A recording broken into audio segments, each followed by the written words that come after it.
¿Qué hace usted cuando se encuentra en su casa algo que está sucio? No me respondan con la mentira de que lo limpian.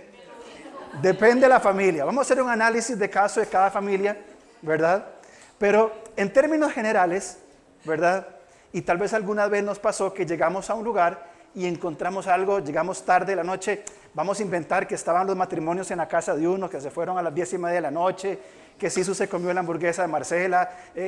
Vamos a pensar en todas esas cosas, ¿verdad? Suponiendo que eso pasó. Y de pronto ya a la hora de dormir llegamos a la cocina, prendemos la luz, todos sucios, platos, cosas, y está esa cuestión. Yo sinceramente en ese momento apago la luz y me voy para el cuarto, que sea lo que sea. En otros momentos no, mayormente es así. Ahora, procuramos limpiar, pero algo similar pasa con nosotros cuando la luz no revela una cocina sucia o una parrilla sucia, sino cuando la luz revela un corazón que está sucio. ¿Qué hacemos nosotros cuando la luz revela, la luz de la palabra, revela que en mi corazón hay cosas que están con grasa, que están con polvo, que no están en el lugar que corresponden, que hay cosas que no deberían estar en mi corazón? ¿Qué hacemos nosotros? Porque aquí tenemos dos opciones. Una opción es la más tentadora: voy a apagar la luz. Y apago la luz. Y la pongo ahí. Y yo sigo viviendo y sé que hay algo en mi corazón que no está bien, que no está limpio, que está sucio. Que hay cosas en nuestro corazón que no deberían estar ahí, que hemos atesorado como un ídolo. Y que cuando abrimos la luz, la palabra de Dios, abrimos esa luz, cuando el Señor nos habla con gracia y amor, como siempre lo hace, y la luz revela esa oscuridad, ¿cómo respondemos nosotros? Bueno, Primera de Juan capítulo 1, que estamos apenas en nuestro segundo estudio, Juan va a dar una premisa sumamente importante que tenemos que atender. Y que atender con una prontitud muy personal. Porque no es, yo sé que no sucede aquí, que no es, mira, pon atención que te están hablando. Es a nosotros. Me habló a mí. Y cuando estudiamos la palabra de Dios nos habla a nosotros, quienes enseñamos, nos habla de primera entrada, y hacía mucho tiempo que la palabra de Dios no me hablaba tan fuertemente, preparando un mensaje, diciendo: Alonso, hay cosas en el corazón que no están limpias, y algunas veces has apagado la luz. Primera de Juan capítulo 1, versículo 5, Juan nos va a decir: este es el mensaje que oímos de él, y os anunciamos. ¿Cuál es el mensaje? Dios es luz, y no hay ningunas tinieblas en él. Esta declaración comienza a ponernos en una perspectiva un poquito compleja. ¿Por qué? Porque partimos del punto, Santiago capítulo 1, versículo 13 y versículo 17, dice que Dios no tienta a nadie, que Dios no puede ser tentado por el mal. Y Santiago 1:17 dice que toda buena dádiva, todo don perfecto procede de lo alto. Del Padre de las luces, en que no hay mudanza ni sombra de variación. Esto nos pone que hay un Dios santo. Dios es luz, es un Dios santo. Dios no cohabita con el pecado. Dios no está cerca del pecado, porque su luz ilumina y ahuyenta ese pecado. Pero por otro lado me encuentro con la verdad, no sé si a usted le pasa, probablemente sea solo a mí, de que el hombre es pecador. Me encuentro que yo soy pecador, no solamente por la experiencia de la vida diaria, me doy cuenta que soy pecador, sino por la palabra de Dios, por cuanto todos pecaron y están destituidos, separados, distanciados de la gloria de Dios. Porque la paga del pecado es muerte. ¿Cómo hacemos nosotros, hombres pecadores, para acercarnos a un Dios santo?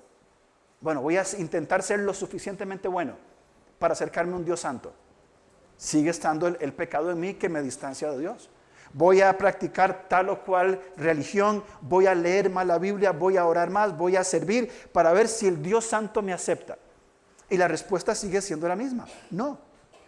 No podemos por nuestros méritos acercarnos a un Dios santo porque somos personas pecadoras. Y esa es la complejidad. Y es más, déjeme decirle algo: si no resolvemos en buenos términos este problema, nos mantendremos eternamente separados de Dios que es luz. Porque yo soy un hombre pecador. Y no tengo el recurso, no tengo las herramientas para poder decir: Dios, ¿cómo hago para acercarme a ti? No las tengo, no las tenemos.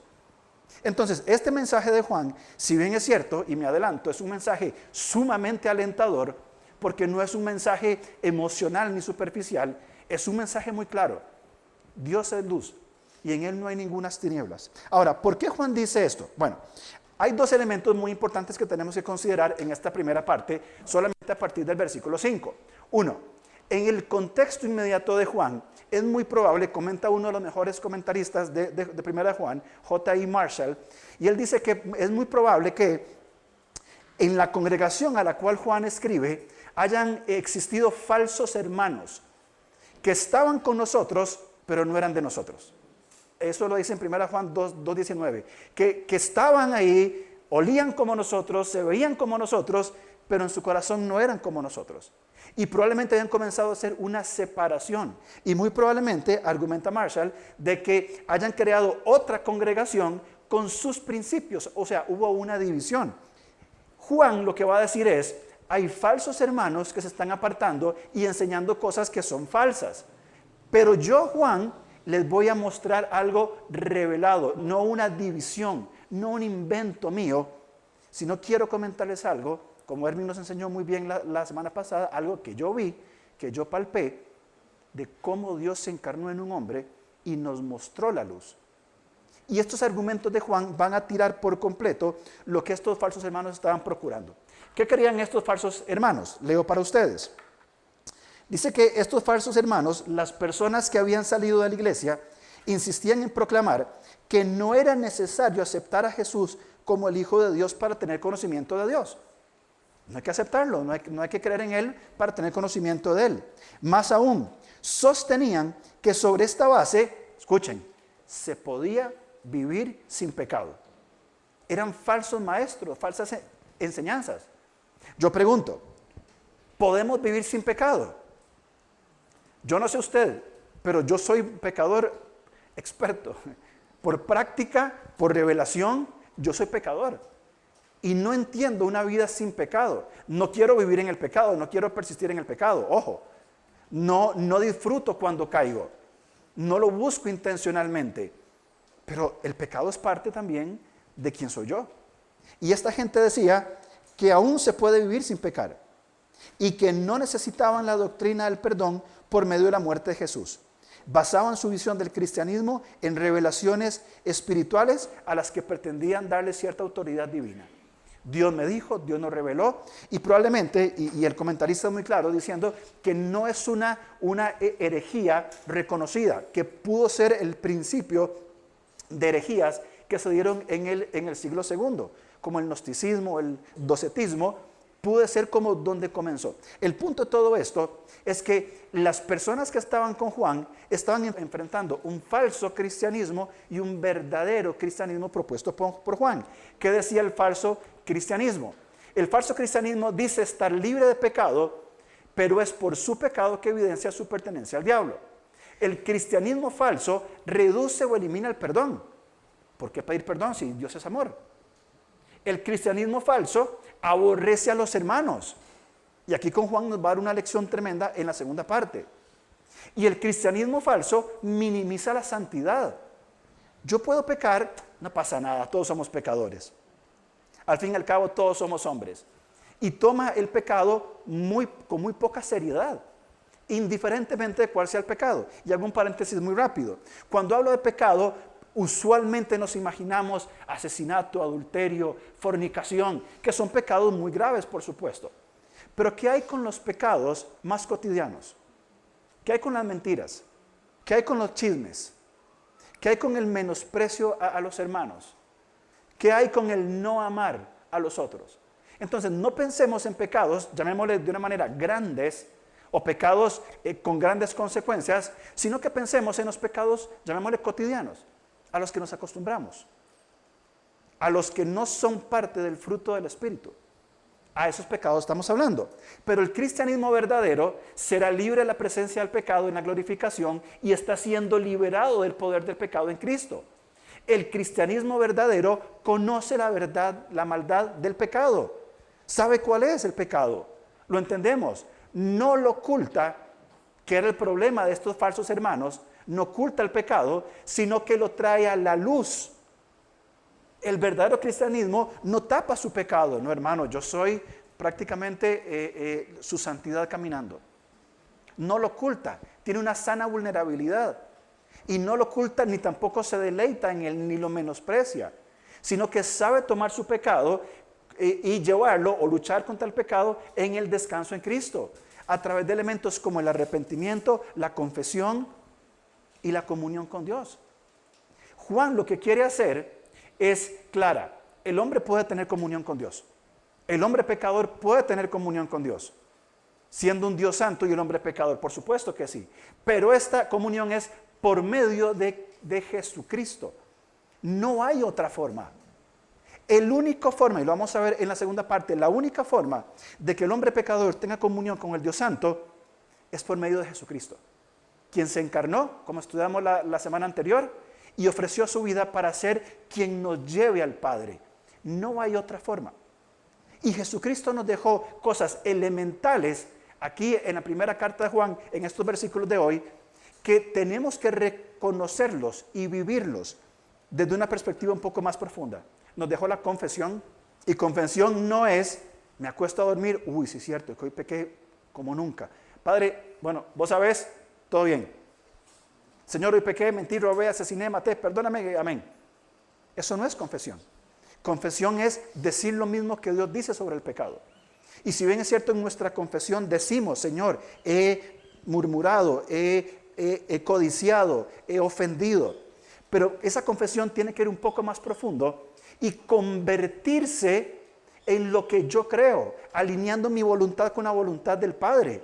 Entonces, confesión no es, Señor, perdona por lo que hice y lo que no me di cuenta, vos sabés. Señor, vengo delante de ti porque pequé, porque erré, porque fallé. Y oro, Señor, para que ninguna palabra corrompida salga de mi boca, sino la necesaria para la buena edificación.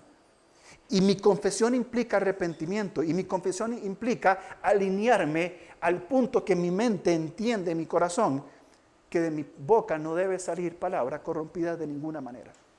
Al punto que por medio de la confesión y el arrepentimiento llega al punto en que mi mente va a decir, yo no voy a decir ninguna palabra corrompida, de ningún tipo.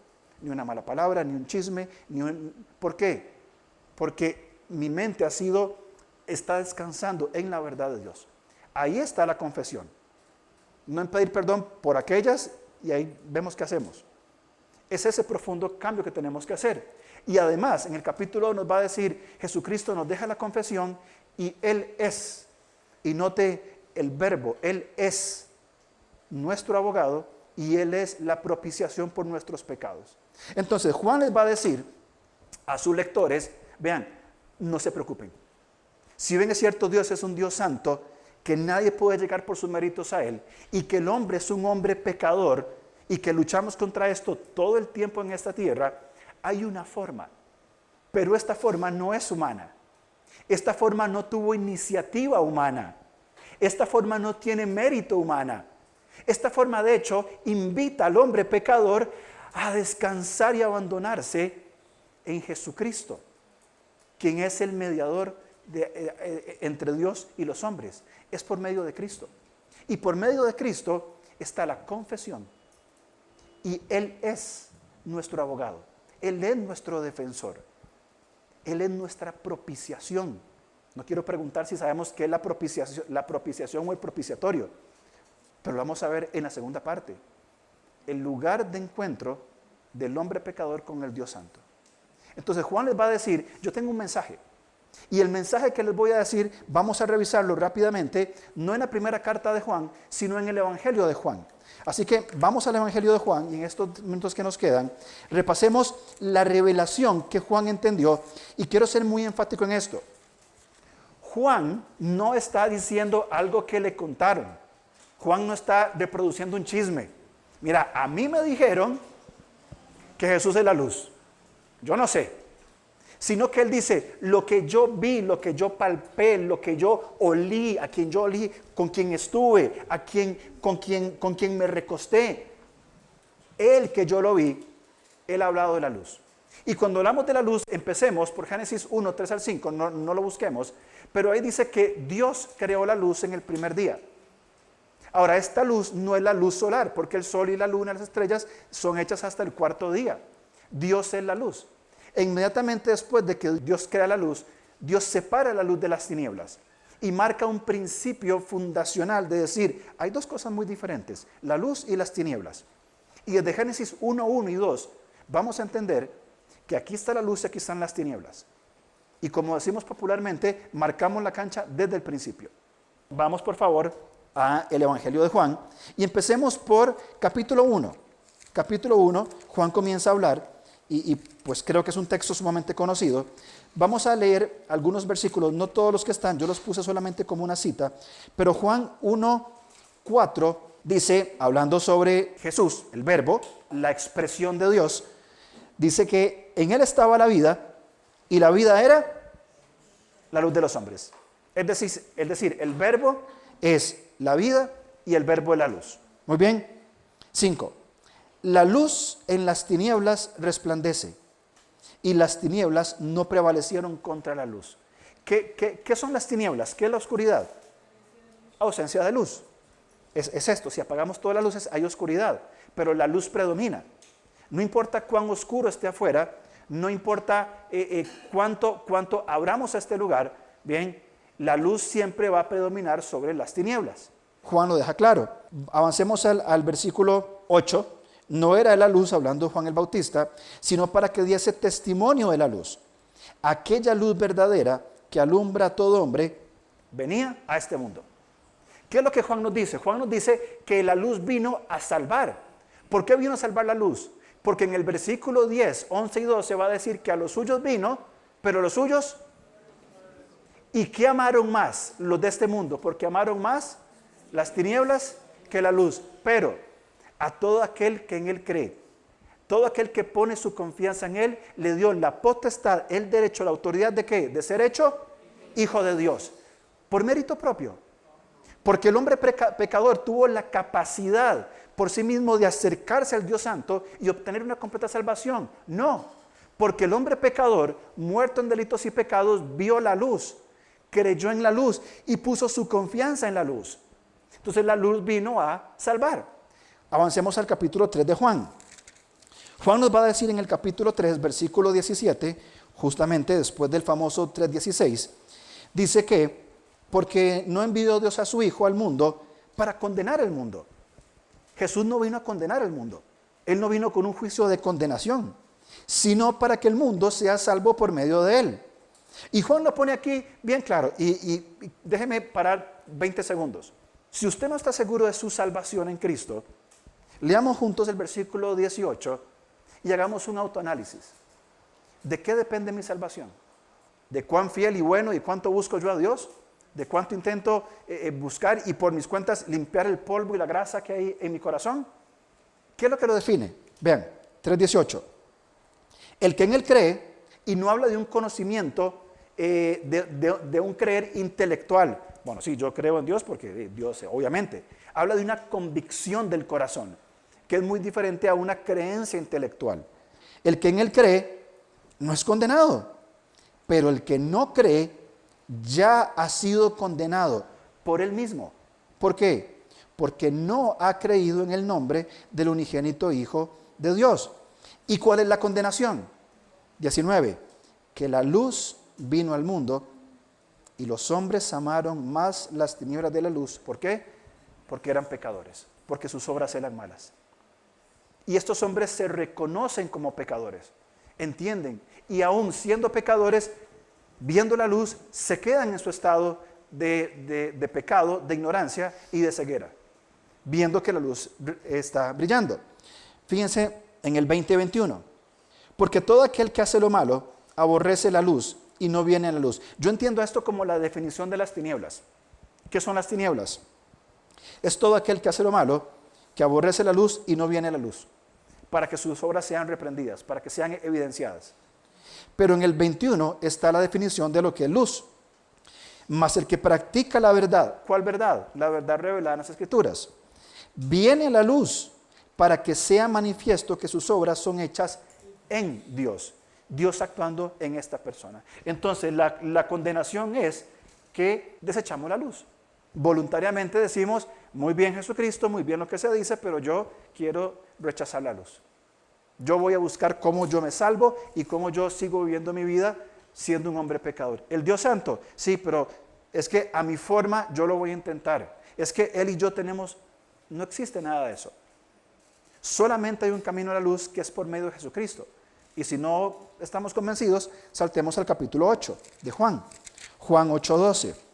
Él es muy claro en lo que nos marca aquí. 8:12. Después de que él tiene este encuentro con la mujer adúltera y le dice, vete y no peques más, sucede este 12. Otra vez Jesús les habló diciendo a esta multitud que vio el perdón de los pecados, yo soy la luz del mundo. El que me sigue no andará en tinieblas, sino que tendrá la luz de la vida. Entonces, Jesús es la luz del mundo y hay un llamado a seguirle a Él. ¿Cómo le sigo a Él? Bueno, en primer lugar poniendo mi fe en Él, mi confianza en Él. ¿Dónde está su confianza? ¿Dónde está puesta su confianza en cuanto a su vida, en cuanto a su salvación, en todo lo que implica existir? ¿Dónde está su fe y su confianza? Pero hay más, porque Juan sigue calando en este concepto de la luz en el capítulo 12:45 hasta el 50. Juan dice, Jesús clamó y dijo, el que cree en mí, Juan 12:44 en adelante, el que cree en mí, no cree en mí, sino en el que me envió. Y el que me ve, ve al que me envió. Es decir, Él es la expresión de Dios, Él es Dios. Él es Dios que vino y quien ve a Cristo ve al Padre. Fíjense el 46, yo, la luz, he venido al mundo para que todo aquel que cree en mí no permanezca en tinieblas. No encuentro forma cómo explicar este versículo, por lo simple y por lo profundo que es. Leemos otra vez. Yo la luz he venido al mundo, ¿para qué? Propósito, para que todo aquel que cree en mí no permanezca en tinieblas. Al que oye mis palabras y no las guarda, yo no le juzgo, porque no he venido a juzgar al mundo, sino a salvarlo. El que me rechaza y no recibe mis palabras, tiene quien le juzgue. La palabra que he hablado, ella le juzgará en el día postrero. Porque yo no he hablado por mi propia cuenta. El Padre que me envió, Él dio mandamiento de lo que he de decir y de lo que he de hablar. El Señor dice, yo soy la luz. Yo soy la luz y los invito a permanecer en mí. Esto sucede en el capítulo 12, en el capítulo 15. Él va a decir, aquí estoy. Mi padre es el labrador, yo soy la vid. Separados de mí nada pueden hacer. No pueden vivir, no pueden existir separados de mí. Pero hay personas que viendo la luz deciden darse vuelta y rechazar la luz y permanecer en las tinieblas rechazando la luz que fue revelada. Por ejemplo, los falsos hermanos en la primera carta de Juan dijeron, vamos a darle la espalda a la luz y vamos a hacerlo a mi manera. El perdón no es necesario, la santidad es cosa de esta gente, podemos conocer a Dios sin tener que aceptarlo, vamos a permanecer en la luz. Y estos quieren convencer a los que están en la luz de que abandonen, de que deserten, de que se olviden. Pero Jesús dice, yo soy la luz y he venido para que no permanezcan en tinieblas. Y en el capítulo 15, para que permanezcan en mí. Una cosa más, Mateo capítulo 5, 14 y 16. Esta luz de la cual estamos hablando, en la cual debemos permanecer, dice Mateo 5, 14, en el sermón del monte, vosotros sois la luz del mundo. Una ciudad asentada sobre un monte no se puede esconder, ni se esconde una luz y se pone debajo de un almud, sino sobre el candelero, y alumbra a todos los que están en casa. Así alumbre vuestra luz delante de los hombres, para que vean vuestras obras y glorifiquen a vuestro Padre que está en los cielos. Finalmente, la luz nos llama a ser luz. ¿Por qué? Porque permanezco en la luz. Luego somos un reflejo de esa luz que estamos viviendo día con día. Entonces Juan es muy claro y les dice, estos que se fueron estaban con nosotros, pero no eran de nosotros. Y se fueron y persisten en tinieblas. Pero Juan dice, ustedes necesitan permanecer en este mensaje. Dios es luz y en Él no hay ninguna tinieblas. Dios es luz. Dios no juega con el pecado, pero nosotros sí. Y cuando jugamos con el pecado es como jugar con fuego. Nos quemamos y nos lastimamos. Es como entrar en esa cocina desordenada, llena de polvo, de grasa y de platos, y sabiendo que tenemos una tarea que hacer, apagamos la luz. Decidimos tomar la luz de la palabra y porque me está alumbrando, la cierro y lo hago a mi manera, no a la manera de la palabra de Dios. ¿Cómo puede un hombre pecador permanecer en la presencia de un Dios santo? Hay un solo mediador entre Dios y los hombres, Jesucristo. De otra forma, no hay cómo nosotros, hombres pecadores, tener comunión con Él. Entonces en Cristo tenemos comunión con el Padre y permanecemos en Él. Ahora, ¿qué pasa con el pecado que yo cometo? Porque probablemente salgo de aquí y algo va a pasar y voy a pecar. O viniendo para acá, o simplemente en este momento estoy pensando y estoy pecando. ¿Qué hacemos con el pecado? ¿Apagamos la luz o nos hacemos de los recursos de Cristo para que Él limpie nuestro corazón? Porque Él es nuestro abogado, nuestra propiciación y Él nos da el recurso de la confesión. El capítulo 2 de Juan comienza diciendo que esto es escrito para que no pequemos. Y realmente me llama mucho la atención esa frase y me dio el bicho de las preguntas y me pregunté, ¿en qué otro lugar aparece esta frase? Para que no pequemos. Vamos a Éxodo, capítulo 20. Vamos a leer algunos versículos ahí, Éxodo 20. Y es la única frase, al menos en las traducciones en español, donde se repite, o más bien la primera fue en Éxodo, y Juan la usa, que en el capítulo 2, cuando dice, os escribimos estas cosas para que no pequéis. Bueno, ¿dónde más lo dice? Vamos conmigo a Éxodo, capítulo 20, versículos 18 hasta el 21.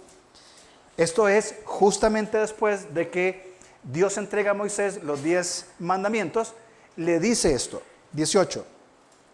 Todo el pueblo observaba el estruendo y los relámpagos, y el sonido de la bocina, y el monte que humeaba, y viéndolo el pueblo, temblaron y se pusieron de lejos. Recordemos que acá Dios desciende al monte Sinaí, a la parte alta, Moisés asciende, y Dios se manifiesta a Moisés de una manera como nunca antes lo había hecho para entregar la ley. Bien, y el pueblo estaba abajo del monte viendo todo lo que sucedía y cómo la presencia de Dios había venido en medio de ellos. 19.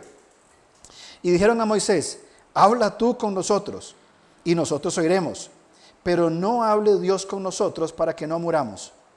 Y Moisés respondió al pueblo, no temáis, porque para probaros vino Dios y para que su temor esté delante de vosotros, para que no pequéis. Ahí está la frase. Entonces el pueblo estuvo a lo lejos y Moisés se acercó a la oscuridad en la cual estaba Dios. Me llamó mucho la atención la diferencia de lo que implica el acercamiento de Dios en Sinaí, el Dios santo que hemos hablado, y la percepción del pueblo de lejos. Es un Dios demasiado santo, tenemos temor, tenemos miedo, y lo comparé con lo que Juan dice. En Éxodo habla de truenos, relámpagos, sonidos, humo, una escena realmente dura. Juan dice que es luz, que alumbró. Lo que expresa el pueblo es, Moisés, tenemos miedo. Pero Juan les dice en el versículo 4, estas cosas les escribo para que tengan gozo. La venida de la luz produce gozo. En Éxodo había una distancia por medio de Moisés. Moisés, habla tú con nosotros, nosotros contigo, pero estemos lejos de Dios. Aquí hay cercanía, Juan dice, por medio del ver, del contemplar, del estar. Estuvo al lado de la persona de Jesucristo y lo contempló, lo vio. Juan dice, en Éxodo, dice, esto les digo para que no pequen. Pero el mensaje de Juan es, si alguno ha pecado, no es ese temor, sino es, vamos a aprender a tratar con el pecado. El pueblo se alejó, tomó distancia. Los creyentes se acercan a Dios por medio de Cristo. ¿Cuál es la diferencia entre uno y otro? Que en uno, sin Cristo, el hombre pecador no se puede acercar a Dios. No puede. Con Cristo, estando Cristo presente, se puede acercar ahora por los méritos de Él. Es decir, Cristo en sus méritos acerca al hombre pecador. Pero en este proceso de acercarlo a Dios, Juan nos va a decir algunos principios derivados del mensaje que hemos oído. En Dios, Dios es luz y en Él no hay ninguna tinieblas. Y hay algunos principios muy claros que Juan va a poner y que nos van a servir a nosotros para que sepamos cómo tratar con el pecado. Porque el pecado tiene que ser tratado. El pecado no puede seguir estando oculto. El pecado hay que tratarlo. Porque ya tenemos ese perdón por medio de Cristo y el recurso, la habilidad de saber tratar el pecado. Volvamos a Primera de Juan, por favor. Y vamos a ver los versículos que restan del capítulo 1 y luego concluiremos con el capítulo 2. Y lo he resumido en algunas ideas donde yo creo que podemos tomarle el gusto. Bien, Primera de Juan 1, 6. Dice, 6 y 7. Acordémonos que Dios es luz, la luz vino, se reveló para salvación a todo aquel que en Él cree, para que no permanezca en tinieblas, sino que permanezca en Él. Si decimos que tenemos comunión con Él, pregunto, no sé si pedir que levanten la mano o no, mejor que no. ¿Quién tiene comunión con Dios? No levante la mano. Estamos hablando de algo muy importante. Si decimos que tenemos comunión con Él, ¿ok? Y andamos en tinieblas, ¿ok? Ya hay una disonancia entre el Dios santo y el hombre pecador. Y andamos en tinieblas, mentimos y no practicamos la verdad. Versículo 7. Pero si andamos en luz, como Él está en luz, tenemos comunión unos con otros y la sangre de Jesucristo su Hijo nos limpia de todo pecado. Versículos 6 y 7 nos va a decir esto. La luz que revela el pecado no da espacio a la hipocresía, sino a la comunión. Esta luz tiene que ver con encontrar qué hay en nuestro corazón. Ahora, ¿quién sabe qué hay en el corazón? Bueno, Dios sabe lo que hay en nuestro corazón, en el suyo y en el mío. Eso es absoluto. Muy bien. Ahora, yo no sé lo que hay en su corazón.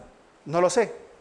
Me puedo sentar, puedo conversar, puedo hacerle preguntas y usted puede responder todo lo que usted ya está predeterminado para decir en el idioma cristianés. Listo, ya está. ¿Conoce usted lo que hay en su corazón? Yo tengo mis dudas conmigo mismo, porque mi corazón es engañoso. Jeremías habla de que el corazón es engañoso, que ¿quién lo va a conocer? Entonces, cuando yo por mí mismo me examino mi corazón, tengo mis dudas. Pero cuando es la luz que evidencia lo que hay en mi corazón, ya no hay ninguna sombra, ninguna tinieblas. Ya es algo seguro. Por tanto, la luz no da espacio para la hipocresía. Porque algunos decimos, no, yo ando en comunión con Dios porque yo soy el pastor. Desde el día en que me encomendaron, nunca he pecado y he andado en luz. Soy un mentiroso y no practico la verdad. Porque lucho con el pecado todos los días de mi vida. Pero esa lucha con el pecado y esta luz no debería generar espacio para la hipocresía. Para que yo venga acá y hable lo que estoy hablando como si nada pasara. Sería demasiado hipócrita. Entonces, en función de la verdad, yo tengo que entender que soy pecador y que comunico un mensaje que está escrito en la Biblia. Si andamos en tinieblas, ¿qué tenemos que hacer? Confesar el pecado, que ya Juan lo va a decir. Ahora, fíjense esto que es muy interesante.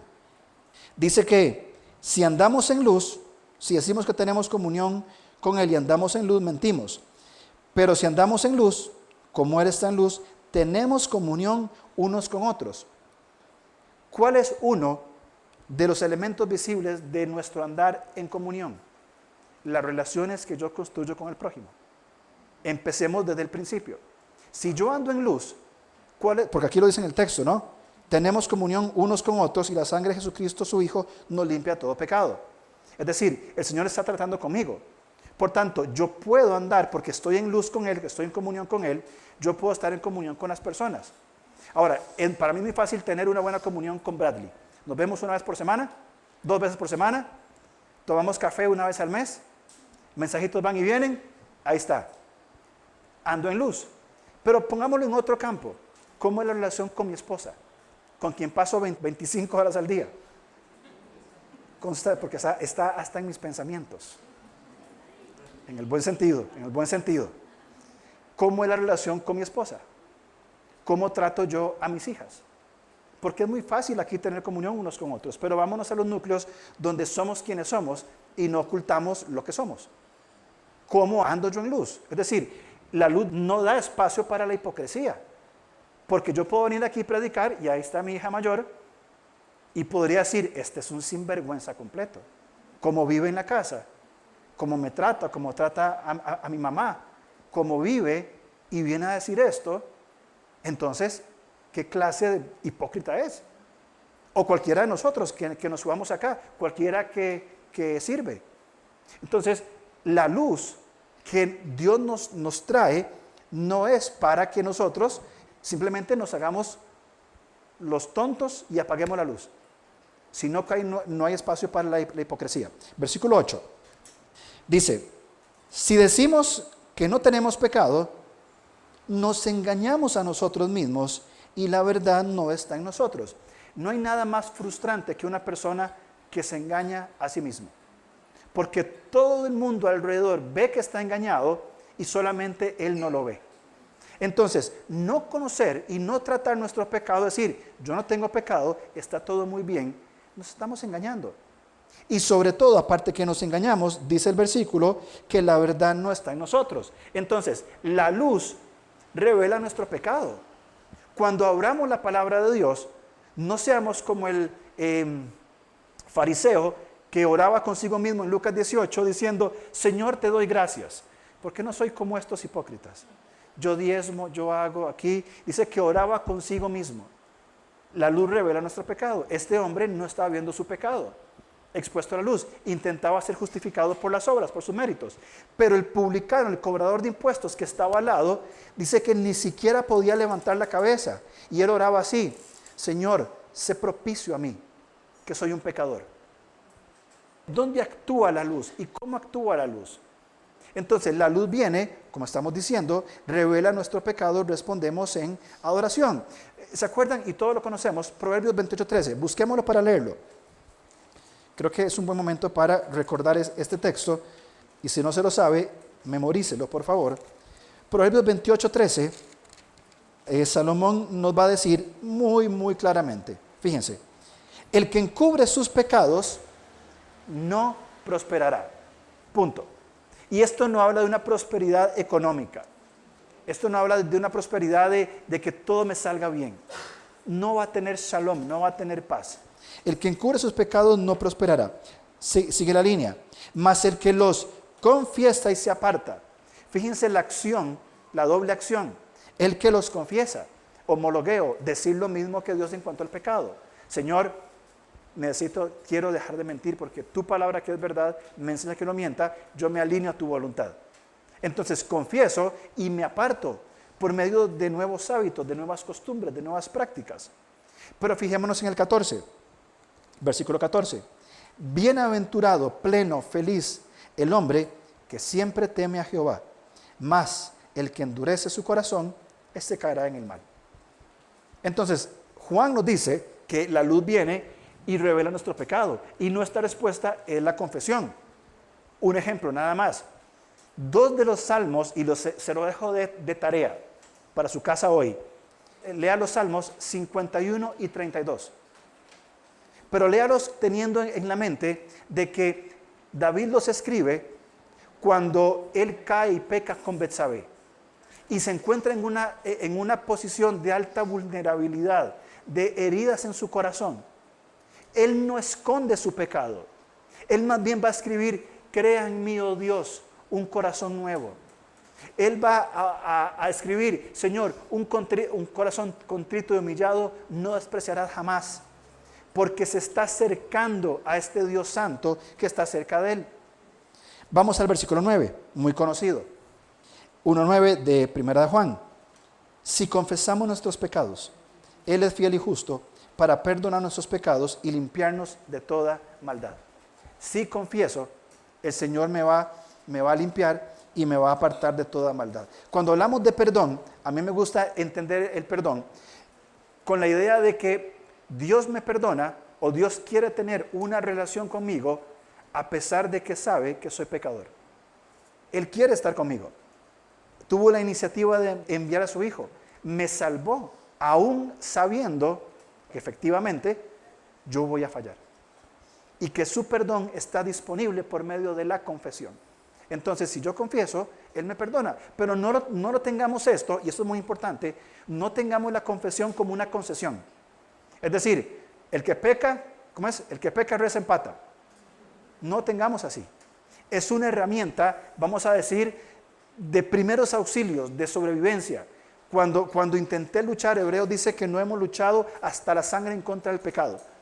Cuando ya hemos luchado hasta la sangre, hemos dado todo, hemos dependido del Señor, descansado y fallamos, recurramos a la confesión. No es como la herramienta no es como el comodín, que peco y uso el comodín para estar en orden. Es un recurso último, pero constante y muy necesario para nosotros. Cuando nosotros confesamos el pecado, vemos el carácter de Dios, porque dice que Dios es fiel y justo para perdonarnos. ¿Qué revela esto? Un Dios justo, un Dios fiel y un Dios perdonador. Él nos perdona. Y de hecho Él se olvida de nuestros pecados, que lo vamos a ver al final. Versículo 10. Si decimos que no tenemos pecado, le hacemos mentiroso a Él y su palabra no está en nosotros. La luz me coloca en la verdad. Dios es verdad y su palabra está en nosotros. Si yo confieso, me estoy moviendo del autoengaño y me estoy moviendo a persistir en la verdad. Y estoy diciendo, cuando yo reconozco que soy pecador y lidio con mi pecado, estoy diciendo, Señor, tu palabra es verdad. Juan ya dijo en el capítulo 17, santifícalos en tu verdad, tu palabra es la verdad. Entonces es este reconocimiento, versículo 10, si decimos que no hemos pecado, pero si reconozco mi pecado, dice, le hacemos al mentiroso. Si reconozco mi pecado, estoy entonces alineándome en el Señor y su palabra permanece en mí. ¿Cuándo? Cuando reconozco mi pecado y lo confieso y lo llevo al arrepentimiento y soy consciente de esto. Si no somos conscientes de forma intencional, si voluntariamente no recurrimos al Señor en confesión y arrepentimiento, porque tienen que ir los dos de la mano, no puedo confesar y simplemente decir, Señor, perdóname y vuelvo a pecar. El hecho de que Proverbios dice que el que confiesa y se aparta, este apartarse implica necesariamente arrepentimiento. ¿Y arrepentimiento qué es? Un cambio de mente. Y confesión es decir lo mismo que Dios. Entonces, cuando reconozco mi pecado, por la obra de Cristo, estoy pasando de esta condición de hombre pecador, ahora a un pecador perdonado que está en proceso de cambiar su forma de mente, por el poder de Dios, por supuesto, por su gracia, entendiendo la verdad de Dios y diciendo que es la verdad. Hay una consistencia entre lo que pienso y lo que digo. Entonces, si mi mente está saturada de la palabra de Dios, si mi confesión, si lo que yo declaro está en consistencia con la palabra de Dios, ¿cómo van a ser mis actos desde el descanso que tenemos en Cristo? ¿Cómo van a ser? Por eso es importante entender que la luz vino por medio de Cristo y que Cristo concilia al Dios pecador con el Dios santo y los trae a este punto de encuentro. Capítulo 2, versículos 1 y 2. Hijitos míos, fíjense la ternura de Juan. Hijitos míos, estas cosas os escribo para que no pequéis. Ya vimos en el caso de Éxodo, la gente se distanciaba. Si alguno hubiere pecado, abogado tenemos para con el Padre, a Jesucristo el justo. Y Él es la propiciación de nuestros pecados. Y no solamente los nuestros, sino también por los de todo el mundo. Cuando hablamos de Jesús, quien nos concilia, preguntamos, ¿quién es Jesús? ¿Quién es Jesús? Jesús es nuestro abogado. De hecho, la palabra implica que es ser un defensor. La palabra es paracletos. De hecho, es la única vez en el Nuevo Testamento que se usa para Jesucristo, porque las demás aparecen en Juan capítulo 14, 15 y 16, cuando Juan usa paracletos para hablar del Espíritu Santo.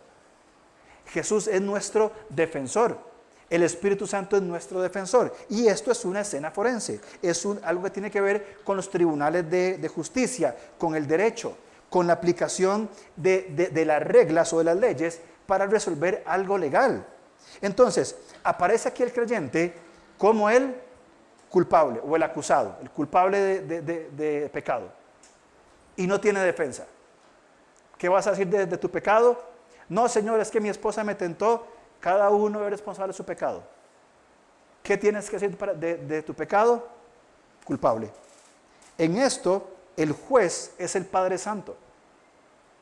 Él es el juez, Él es el juez justo. Y Él no va a tener por inocente al culpable.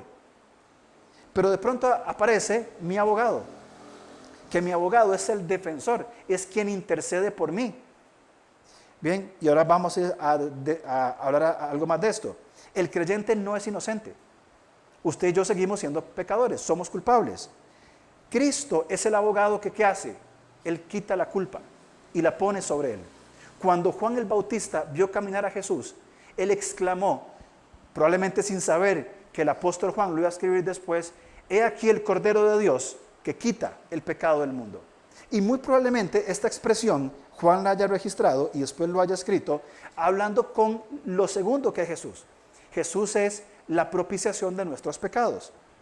El propiciatorio era la tabla del arca del pacto. Un arca, ¿se acuerdan en Éxodo?